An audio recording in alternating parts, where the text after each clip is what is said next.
இன்னைக்கு நம்ம கையில் ஒரு international exotic recipe blueberry and walnut smoothie இருக்குது. வாங்க போய் பார்க்கலாம். இது வரைக்கும் காஞ்சி போன ப்ளூபெர்ரி மட்டுமே பார்த்து வளர்ந்தனா இன்னைக்கு முறையாக வாழ்க்கையில் ஃப்ரெஷ் ப்ளூபெர்ரிஸை பார்க்குறேங்க. திராட்சை பழம் மாதிரி அப்படியே ஃப்ரெஷ்ஷாக இருக்குது பாருங்கள். இது எங்கள் மன்னார்குடியிலே கிடைக்குது. மன்னார்குடி வேறு லெவலுக்கு முன்னேறிடுச்சு. இந்த ப்ளூபெர்ரியில் ஆந்தோசைனும் ஃபினாலிக் காம்பவுண்ட்ஸும் இருக்குது.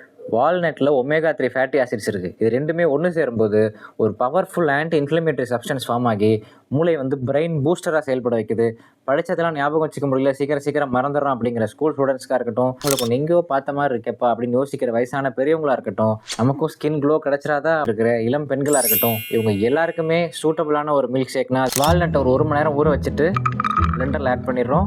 ப்ளூபெர்ரியை நல்லா வாஷ் பண்ணிடணும். ஏன்னா அதில் நிறையா கெமிக்கல்ஸ், பெஸ்டிசைட்ஸ்லாம் ஸ்ப்ரே பண்ணியிருப்பாங்க. ஸோ நல்லா வாஷ் பண்ணிடணும். பால் ஊற்றணும்.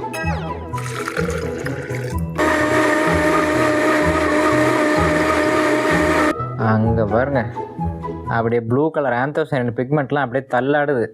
சான்ஸே இல்லை. இந்த ஸ்மூத்தி செஞ்சுட்டு இந்த ட்ரெஸ் போட்டிருந்தேன்னா அது இந்த ஸ்மூத்திக்கு தான் அவமானம். பெர்ஃபெக்ட் செஃப் ட்ரெஸ்ஸோட வந்துட்டேன். இன்னொரு மிஸ் ஆகுது. தொப்பி தானே, தொப்பி வந்துடுச்சு.